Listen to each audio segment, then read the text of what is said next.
Hello students, question number 12 of JEE Main 2023, 25 January, shift 2. The question is, let ABC be 3 cross 3 matrices such that A is symmetric and B and C are skew symmetric matrices. Consider the statements S1 और S2 हमको दो statements दे रखे हैं और कहा है कि ये वाला जो मैट्रिक्स है वो सिमेट्रिक मैट्रिक्स है और ये वाला मैट्रिक्स भी एक सिमेट्रिक मैट्रिक्स है। तो देखते हैं, चेक करेंगे दोनों को। सबसे पहले तो अगर ए बी सी मैट्रिक्स हमें दे रखे हैं और ए सिमेट्रिक है और बाकी बी और सी अगर स्क्यू सिमेट्रिक है, तो सीधी सी बात ये है कि गिवन क्या है हमें कि A transpose will be equal to A होगा क्योंकि ये सिमेट्रिक है, और B transpose will be equal to minus B होगा, एंड सेम में C transpose is equal to minus C होगा क्योंकि ये दोनों स्क्यू सिमेट्रिक मैट्रिक्स है। अब हम स्टेटमेंट वन को चेक करते हैं। तो S1 को अगर चेक करें तो हम मान लेते हैं कि ये मैट्रिक्स हमारा डी मैट्रिक्स है जिसको कि हमें चेक करना है, जो कि गिवन है a to the power 13 b to the power 26 और माइनस है b to the power 26 minus 8 into a to the power 13 है। हम इसका ट्रांसपोज लेके चेक करेंगे कि ये सिमेट्रिक है या स्क्यू सिमेट्रिक है। तो ये हो जाएगा a to the power 13 b to the power 26 minus b to the power 26 a to the power 13 का पूरे का ट्रांसपोज ले लेंगे, है ना।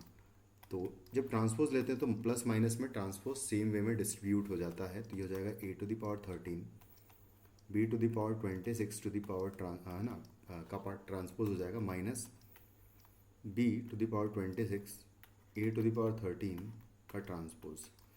तो जब प्रोडक्ट में ट्रांसपोज होता है तो दोनों मैट्रिक्स जो है वो एक्सचेंज हो जाती है, यानी कि रिप्लेस हो जाती है। तो यहाँ पर अगर देखिए तो b टू द पावर है ना b ट्रांसपोज की पावर 26 हो जाएगा आगे, और a transpose to the power 13 बाद में लिखेंगे, माइनस यहाँ पर a transpose to the power 13 पहले आ जाएगा और b ट्रांसपोज की पावर 26 बाद में आएगा। अगर b transpose is equal to क्या है भाई, माइनस b है, तो यहाँ आ जाएगा माइनस b की पावर 26 और इंटू a ट्रांसपोज तो a ही होगा, तो a टू द पावर 13 आ जाएगा, माइनस यहाँ पर अगर देखिए तो a ट्रांसपोज फिर से a होगा टू द पावर 13 और b ट्रांसपोज माइनस b होगा टू द पावर 26। अब इवन पावर है तो इस वजह से माइनस गायब कर देंगे सीधा सीधा हम लोग। तो a to the power 26 into b to the power 26 into a to the power 13 minus a to the power 13 और इंटू आ जाएगा simply b to the power 26। और यहाँ पर एक्चुअली अगर देखा जाए तो ये दोनों मैट्रिक्स सेम नहीं आ रही है, ये एक्चुअली माइनस डी टाइम्स आ रहा है क्योंकि यहाँ से माइनस कॉमन लेने पर हमें सेम मिलेगा, यानी कि डी मैट्रिक्स क्या हो जाएगा, ये स्क्यू सिमेट्रिक मैट्रिक्स हो जाएगा। और अगर ये स्क्यू सिमेट्रिक होगा तो जो फर्स्ट स्टेटमेंट लिखा है वो एक्चुअली गलत लिखा हुआ है ना। तो फर्स्ट स्टेटमेंट हमारा गलत हो जाएगा।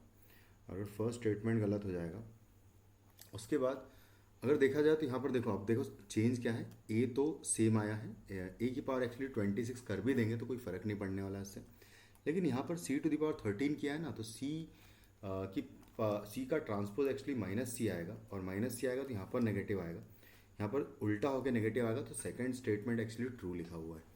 अगर सेकंड स्टेटमेंट ट्रू लिखा, क्योंकि फर्स्ट जो है वो ट्रू नहीं है, फॉल्स है, तो यहाँ पर आएगा simply S2 is true only. तो फर्स्ट ऑप्शन आपका करेक्ट आंसर आ जाएगा। Thank you.